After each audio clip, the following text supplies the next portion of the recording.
What's going on, guys? MariK here, back with another Dragon Ball Super video. Today we just got new reveals. I mean, this stuff is just sent to us about the cards in the new upcoming expansion pack 14 and 15, which is supposed to support the new stuff that came out in the Unison Warrior sets. So, without further ado, let's just go ahead and jump right into it. So first up, we've got Ultimate Shenron Dimensional Wishmaster. He's got a specified cost of 2 red with a permanent this card can't attack. So this is our first card that we're getting that is the red Shenron from GT. His +1 says, activate main, draw 1 card, choose 1 card in your hand, and place it at the bottom of your deck. Then choose up to 1 red Earthling only battle card with an energy cost of 2 in your hand and play it. So it's going to really help out Earthling decks, but it has to be Earthling only. So Yamcha? Yamcha's really the only good red Earthling, and it has to be a cost of 2. I mean, unless there's going to be a red Krillin card to play, but -3 says, activate main for 3 red energy. If your leader card is a red Earthling only card, and all of your energy is mono red, choose up to 1 red Unison card with a specified cost of 4 in your hand and play it with 2 markers on it. That's actually pretty solid. It lets you play the card, play the Unison card a turn early, but instead of having the 4 markers on it, you'd only have 2. But depending on what its activate main does, or its +1, +2, whatever its ability is, that actually might not work out too terribly, but it's also a Unison card. So it's going to get replaced the instant you do that. 20,000 power is pretty solid to keep it alive, but since the card can't attack, it doesn't do much else with that. Up next, we have Trunks, Power to Save the Future, and God, if this card doesn't look fucking great. If this card isn't foil, I'd be super upset. However, he is only a 1 cost with 4,000 power, and blocker. His auto says, if your leader card is a blue Future Trunks card, when this card is played, you may choose 2 blue battle cards in your hand and place them in your life face up. If you do, add 2 cards from your life to your hand. Okay. So it's doesn't really do a whole lot. It does, however, get you, like the Goku and the Vegeta and the Bulma and stuff from set 10, out of your hand to go into your life, so that when it goes from your life to your hand via abilities, then you can put it in your energy. So, pretty solid. It's not super it's not overpowered. It's not a super busted ability, but it does have good synergy with the set 10 archetype, so really like that. I'm kind of upset that this art was wasted on a card like that now, and not a good, like, finisher card, though. Up next, we've got Ginyu Force, the Showstoppers. It's a 2 cost, 15,000. Permanent says this card gains Raccoon, Jace, Birder, and Goldo in all areas. Auto says, once per turn, if your leader card is a green Ginyu Force card and you have 2 or more energy, when this card's attacks deal damage to an opponent or removes a marker from an opponent's Unison card, play up to 1 green Ginyu Force card with an energy cost of 2 from your deck, other than copies of this card, and then shuffle your deck. That's not terrible.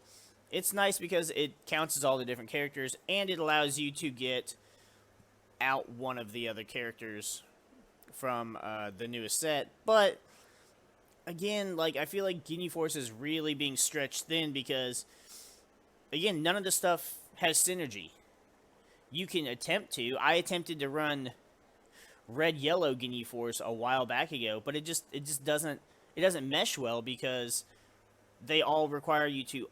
They all only have synergy with their own colored support. So green can only get green, which doesn't really give you a whole lot of options with the other cards. And honestly, I was disappointed with the green Ginyu Force stuff because it really just felt like the red Ginyu Force from Clash of Fates just rehashed for a different color. Up next, we've got Son Goten and Trunks Super Saiyan Tag Team. So this is the art that we saw on the box art that we did a video on this one. I don't remember how long ago. He's a 3 cost, 15,000 power. Auto says, if your leader card is a yellow Gotenks Adolescence card, when this card is discarded by a fusion skill, choose up to 1 of your opponent's battle cards, ignoring barrier, switch it to rest mode, and you can't activate the auto skill on copies of this card for the turn. So this is a really nice card that lets you being able to get past barrier to rest one of your opponent's cards, and it counts as both Goten and Trunks, which makes it a hell of a lot easier for fusions. I really like this card. It's pretty solid, and the art's not terrible either. This would look pretty good as a foil as well. Not as good as the Future Trunks card, but still pretty damn good. Then we've got Toa Rewriting History. She's a 1-cost 4,000.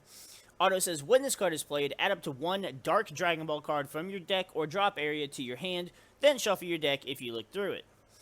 Activate Main says, once per turn for 2 energy, if your leader card is black, you have 3 or more energy, and you choose 1 non-black Dark Dragon Ball card in your hand and place it in your drop area. That's a lot of requirements.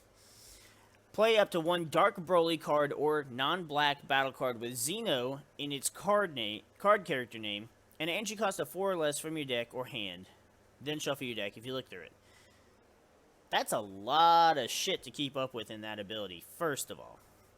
The art's pretty on point. All of the cards' art is pretty on point with this. Guinea Force could have been a bit better, but it's not terrible. You have to have 3 or more energy. So you have to have 3 energy. You pay 2 of those energy, and you can play a card with up to 4 energy. That's not bad. You play either a Dark Broly or a non-black battle card with Xeno in its character name. That's where I kind of fall off a little bit, because I'm off the top of my head. I mean, I believe most of the Xeno cards are black. Xeno Bardock's black, Goku's black, Trunks is black, Vegeta's black. So, but I guess that means we'll be getting more Xeno support outside of the black battle cards. So that's pretty cool. Up next, we have Gogeta, Time for Payback. This is the first card in Expansion Pack 15. It's a 4-cost, 9,000. That's a really fucking weird number. He's got Unique and Blocker. You Union Fusion him. When you Union Fusion him, you draw 1 card, and you Union Fusion on a red Son Goku BR and red Vegeta BR.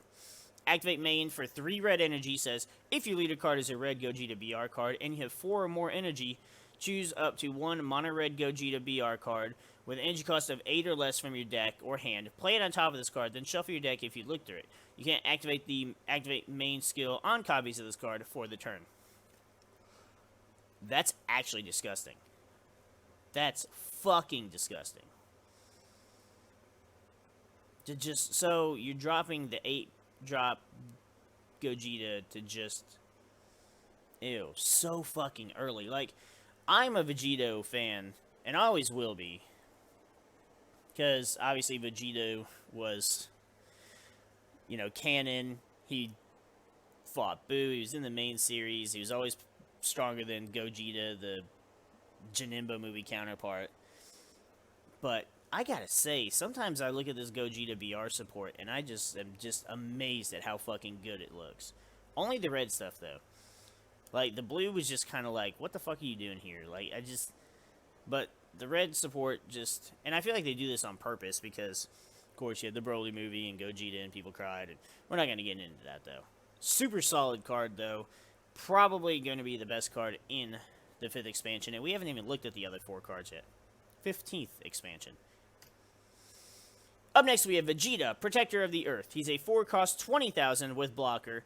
His auto says, if your leader card is a blue Vegeta GT card and you have 4 or more mono blue energy, when this card is played, draw 1 card. Then if you don't have a Unison card in play, play up to 1 Super Saiyan 4 Son Goku, Protector of the Earth from your deck or hand with 3 markers on it. Then shuffle your deck if you look through it. His second auto says, once per turn, if you have a blue Unison card in play with 2 or more markers on it, at the end of your turn, switch this card to active mode. So, that's pretty solid. Now, I mean, you're going to be running mono blue energy with that leader anyway, so that shouldn't be a problem. And obviously, you have to have 4 energy to play him. So, play him, draw, search out the Unison, slap on 3 markers. Then at the end of your turn, you can attack with this card. Then at the end of your turn, he's got Blocker. And he's back to active mode to use it. So, that's pretty solid. I gotta definitely give credit where they're, credit's due. They are really, really hyping up all the GT stuff. Up next, we have Majin Buu, Malice Distilled. I would have loved if this card was, you know, red or blue, or could be used with the red or blue stuff, but unfortunately, it's the new weird-ass green Majin Buu stuff. So 3 cost, 20,000 powers. Auto says, when this card is played, add up to 1 green Majin Buu Majin card with energy cost of 7 or less from your deck to your hand, and then shuffle your deck. Like, why has it got to be green? This would have been a great card to search a 7 cost from your deck to your hand. You could have used this for black. You could have searched out the 6-drop black Majin Buu for that deck. You could have searched out Ultimate Evil Majin Buu. That's blue from set 3. You could have searched out Grand Evil Absorption from set 2, which is red. Like, if they would have made this card not be green and not require you to search a green Majin card, this card could have been amazing. This card could have helped out Majin Buu decks so much and could have possibly helped it, you know, claw its way back up to being meta. Up next, we have Garlic Jr. Immortal Avenger. He's a 3-cost, 10,000 power with unique and indestructible. So, outside of Zamasu cards, we are finally seeing a character with indestructible, which I'm not happy about it because that was Zamasu's thing, and I don't really care for Garlic Jr. But his auto says, for 1 yellow energy, if your leader card is a yellow Demon Clan card and it's your turn, when one of your yellow Demon Clan cards is removed from your battle area by a skill, play this card from your hand. So, outside of, like, negates or maybe cards that, like, battle cards that counter play during your turn, that's not really going to happen. Well, if it's removed from the battle area by a skill. So I guess it could be if you removed it. The second auto says, once per turn, switch this card to rest mode. When you activate an Overlord skill, choose up to 1 of your opponent's battle cards in rest mode and KO it. That's not terrible. You play him for 1 yellow energy. He cannot die. Besides power reduction. And you get to start KOing stuff once a turn when Overlord triggers and meets its requirements, and then his ability will trigger. That's not terrible. That's actually pretty solid. If it didn't specify, you know, all the Demon Clan stuff, that card could... Yeah. And then lastly, we have Mira Dimensional Superpower. He's got no specified cost, 15,000 power. Permanent says this card can't attack if it has 2 or fewer markers on it. Its +1 says activate main, you may choose 1 card in your hand and send it to your warp. If you do, draw 1 card. His -2 ability says activate battle. For each card in your warp, this card gets plus 5,000 power for the battle. That's pretty solid. That can be very good for both offense and defense. I guess it's supposed to be kind of reminiscent of Creator Absorbed. So, definitely not a bad card. But I also feel like maybe they're just better unisons you could play than this guy. Like I said, he's definitely not a terrible card at all. And I like it. I just feel like it could be a bit better. But that's going to go ahead and wrap up this video here. We finally get to see what these cards do.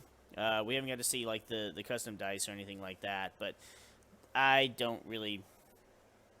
not really upset that I don't get to include that in the video. You guys can see that whenever that pops up, and it's not game-breaking or changing or anything like that. So, let me know what you guys think of these new cards in the comments down below. Honestly, I like the Trunks. I like the Toa. I like the Red Gogeta BR. Those are my top 3. I mean, there's only 10, so the best 3 out of the new 10, those would be it. Art-wise, art hands down goes to that Trunks. I don't care what anybody says. That Trunks is fucking straight fire, and I really wish that Trunks was an actual good beat them in the face card, and not just a little 1-drop that's gonna just kind of fuel your strategy. But with that, we're gonna go ahead and get the frig out of here, and we'll see you guys in the next video.